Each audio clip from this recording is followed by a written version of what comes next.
Hello scrappers and planet lovers, Tin Man here with another video. So with the current prices of copper being an all-time high, I wanted to create a video that kind of shows you some tips and tricks to hopefully help you maximize your profit while scrapping this great scrappable material. As you can see behind me, I do have a really nice collection of copper. It comes in all different appliances, electronics, plumbing. So hopefully you learn something from here or take something away. So here we go. The first thing I want to do, the number one tip, is know your material that you have in order to maximize your profit. So as you can see here, when we deal with copper wire and plumbing, there are three categories we usually use. The first, the highest paid, is your Bare Bright. And Bare Bright, you can see, is the shiny penny look copper. And what I want to point out here is that when we deal with Bare Bright copper only pertains to copper wire. So even though this pipe here looks nice and shiny, copper pipes do not or are not classified as Bare Bright. They are number one copper. And in order for the wire to be classified as Bare Bright, the thickness of the wire has to be higher than 16 gauge. So 16 gauge is the thickness of the lead of a pencil. Okay, so all of this in this bin here, I have added to it. There is actually 156 pounds of Bare Bright copper in here. So I have a nice collection of that. The second category of copper is your number one copper. Number one copper, as you can see, it is free of any soldering. It could be pipes or tubing. It could be wire as well, as you see here. Okay, it is not as bright, but it would be classified as number one. And it is really not a lot more or less priced than Bare Bright. One of the scrap yards I go to is it's only 5 cents less, so that's really good. And really the last category of copper is your number two copper. So any copper, it could be thin strands of copper, as you can see in this bag. This is all out of copper motors. I have some copper pipes here that have some soldering on it. It could be copper pipes that have paint on them, or I'm also going to show you this one. This is very, very heavily corroded. As you can see, if I scratch that, there is copper underneath, but it is very tarnished or corroded. So this would be classified as number two. I am going to clean this up before I bring it to the scrapyard to make it number one. It's very easy to do. And before someone comments that there is another category, there is a category copper number three, but it's not one that we really use when scrapping. Not a lot of things will be put into that category. So I'm not going to focus on that. You also have, if I turn this camera, going into wire, you have your BX cable wire that is coated with either aluminum or stainless steel, depending. There is wire inside. I could bring this into the scrapyard as is, but I would make more money taking it apart, and that's something I am going to get to in a little bit. I have wire that, as you can see, your household wires. And really there are two real basic categories when we look at wire. We look at 40% copper recovery and 60% copper recovery. So 60% copper recovery at a scrapyard is classified as DW wire. The 40% copper wire, the lesser value, is categorized as DWL, L standing for lower grade. And for the sake of this video and out of respect, I am not going to name scrapyards or prices, but I do want to help you identify this. So the nice thing about copper wire or cords is you can find them in any electronic or appliance. These are the wires that you will cut off from vacuum cleaners or dehumidifiers or you know, any type of electronic. And when you take these to the scrapyard, you do want to separate these. So this wire, if I compare this one and this one, if I look at the strand, or from one of these, this is off of a microwave. If I look inside of this, you can see there is 3 strands in there. There is an outer coating. There is 3 inner coatings. So this would be more plastic. So this is actually more plastic to copper ratio. So this would be classified as 40% copper recovery. Whereas this cable, if I look inside, there is no strand other than the outer strand around those the copper there.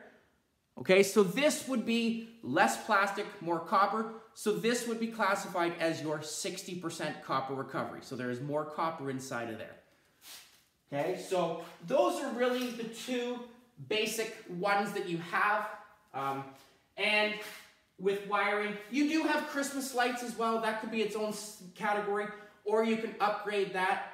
But really, when you go to a scrapyard, they look at copper recovery compared to plastic copper ratio. So that is the first thing, knowing your material.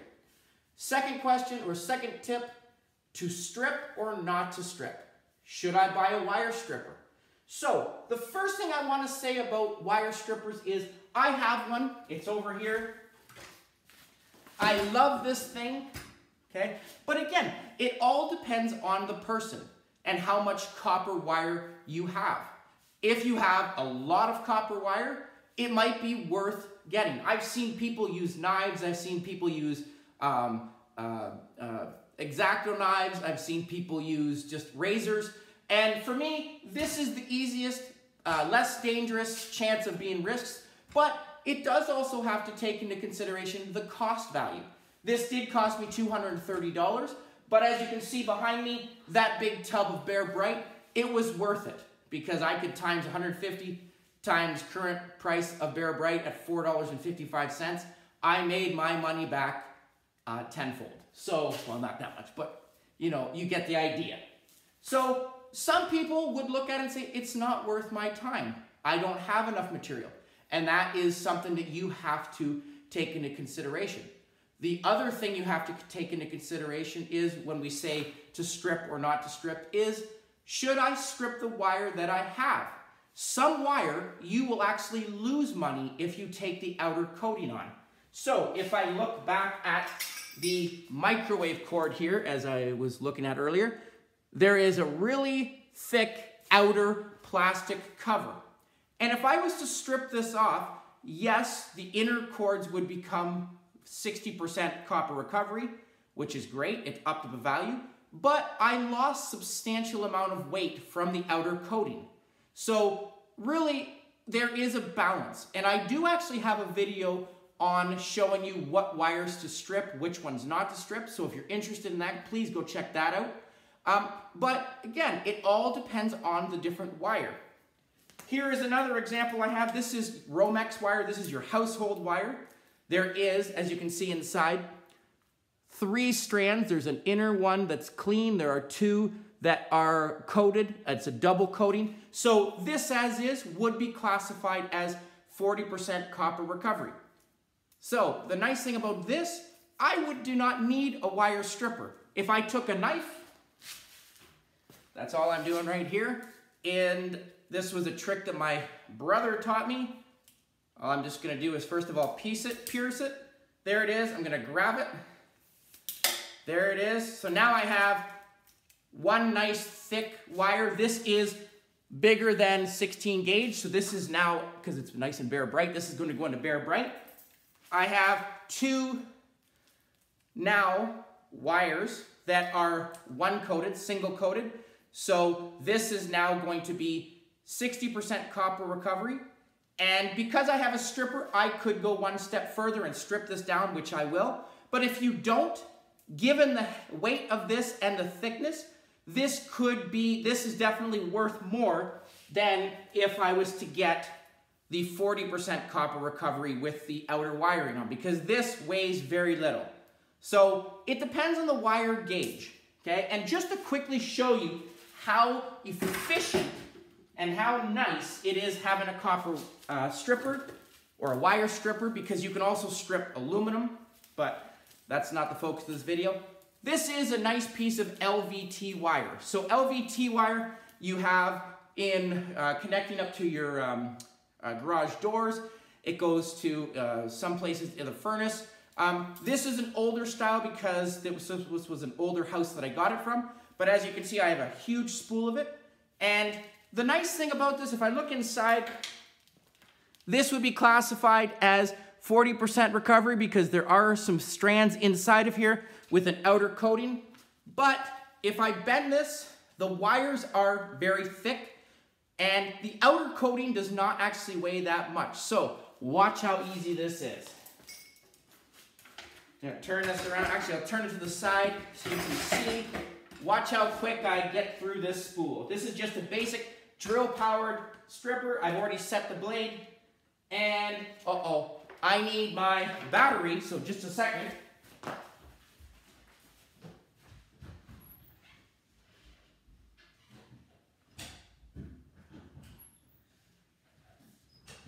Put that in the blooper reel.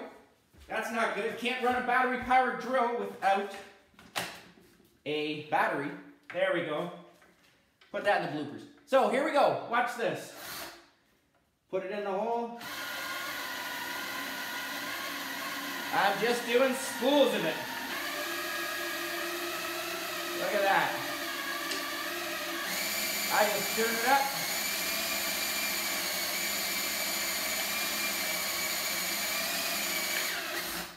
So, in the 30 seconds it took me, all I have to do now, look at that. It just comes right off. Okay, and I've already done the experiment. The nice thing about this outer coating, it weighs nothing. So, unfortunately, the only downside is it is going to the garbage, but now I have just increased this wire from 40% copper recovery to 60% copper recovery, and it also works out to be right now about 65 cents a pound higher. So that was definitely a pro of a wire stripper. It definitely sped up the process, and it allowed me to be able to do wire that I may not necessarily be able to do with a knife or a razor blade to up the price. So it all depends on the wire you have. Number 3 that I want to say is, where do you find the copper? And I want to point this one out because one of my subscribers actually said they no longer pick up aluminum or vacuum cleaners because they have found that the motors from the vacuum cleaners can or are now replaced with aluminum wire. And that is true with some, but I purposely wanted to show this one. It only takes once, okay? And you will find there are definitely wires that are aluminum. So obviously it is a gamble. And as you can see, I have 2 motors. These are both from vacuum cleaners. Some people will say that the older ones have more copper or more likely chance of copper, and that is true. But both of these vacuums are modern ones. And as you can see, I've done the scratch test. That is aluminum. So unfortunately, the outer part is not going to be copper. But if I take this apart, there is aluminum in here. There is definitely going to be a copper core. So you are going to make money for that. So instead of bypassing them and just taking the outer cord, which is still a great find, they are worth your time to check, at least. This one, same. I've already done the scratch. I don't know, you could see it inside there. This is copper. So this would be, once I take this apart, get my aluminum, get my brass off the top, this is going to go into my number 2 copper. And as you can see here, I do have a nice bag of it. Okay, piping, definitely you're going to get copper, but you definitely want to clean it off, get the brass off. As is, this would be dirty copper. I have, these ones are great. These are from your CRT TVs. These are from your computer monitors. There's a really nice bell of copper that I want to get out of there. There is heat sinks. Heat sinks are a great one. Some of them, as you can see inside here, have a wonderful copper ingot. I've already taken one out. And this is 6 or 5 ounces of copper right here, just from the ingot. And I still have the aluminum. So heat sinks come out of electronics. You have your motherboards. Motherboards here have some great copper. As you can see on there, there is 1, 2, 3, 4, 5, 6 wheels of copper. And the reason I want to show these is because I actually have a video proving that the copper off these is a great find. I am going to make a lot more for the copper than I would taking this board in as is. So it is definitely worth your time. I see a lot of people throwing these into just their e-waste and not taking the time to get off their copper. My dad is one of those, and I purposely did a video in his honor just to show him that it is worth your while to take those off. So motherboards are a great source. Transformers, definitely as well. You have your relay boxes that have the silver inside, which I love, and the copper spool. You've got your transformers. Some of your transformers, again, you want to test them, scratch them, make sure that if it's a metallic underneath, they are not going to be copper. But this one, you can see a nice ribbon of copper. This is an older style. I've already scratched the outside. Great source of copper in here. Dishwashers, you've got your two, where can you see the picture right in there? Or turn it over. Dishwashers at the bottom, there's your small motor. You've got washing machines that have copper. Some of them are aluminum, so you want to scratch them. Any type of motor. This one I love. Dishwasher. This is going to be fun to take apart, get the copper off that. Okay. Microwave's another one. You have other motors. So you definitely want to know where you get or you can find your material. And again, with that being said, don't assume, don't overlook. Okay? Because again, it's like gambling. Some motors are going to have copper, some are going to be aluminum. But if you find the copper one, there's definitely going to be worth your time scrapping it. And you're also going to get other goodies inside as well. Okay, so that is number 3, where to find your material. Number 4, I think this is very important, is to know the prices and stockpile. Copper prices reflect on the markets and supply and demand. So as you can see here, yes, prices are great. I know people like E-Waste Ben and other people have said the prices have not hit the ceiling yet. And I kind of agree with that. I have taken some things in because of space, but definitely it is a good thing to stockpile and wait for prices to go up. So you want to call, you want to be informed, you want to check in. Some people say it is lower price in winter because construction is slowed down, which could be true, which is absolutely true, but given the boom right now and the lack of resources, prices have continued to stay high and are climbing. So if you have a bulk pile, it's great to bring it in once you have a bulk and once it's a high price. And someone is going to say, well, stockpiling, you have to look at space. And that is totally true. As you can see, I have a nice tote that's easy to hold. I have number 2 in bags here. It is easy to compact. Tubing, one thing I've learned about tubing is if I had, for example, this big tube, watch this. How many can I put in here? 1, 2, 3, 4, 5. That's a stretching, it's just because it's bent. I could put 5 in here in one tube. So this is added to the weight. It's all clean. It's easy to stockpile. I've also broken it down into bags. As you can see here, there is a bag of pipes, okay? And that obviously minimizes space. One thing I do with my wire, because this definitely adds up, I actually like to buy heavy feed bags or grass seed bags because I have to use a lot of grass seed. But as you can see, it's heavy duty or a thick garbage bag because they could rip and you don't want this wire. It does get very heavy. You add it up in there and it does not take a lot of time to add weight and they're easy to transport. Okay, so that is definitely one thing that you have to look at is supply and demand, know your prices. Okay, so what I want to go into right now is before you go to the scrapyard, make sure you call and check the scrapyard prices. Okay, scrapyards are a business and they are looking out for themselves as you are looking out for yourself. They want the lowest price to pay you, you want the highest price. So given the demand that you have now, it is well worth your time to call and research, and also you could play people against other scrapyards because of demand. And as I said, I do not want to call out any scrapyards, but one thing I noticed, and this is hopefully a huge point for you, is at one of the scrapyards I went to, they did not have a category for 60% recovery and 40%.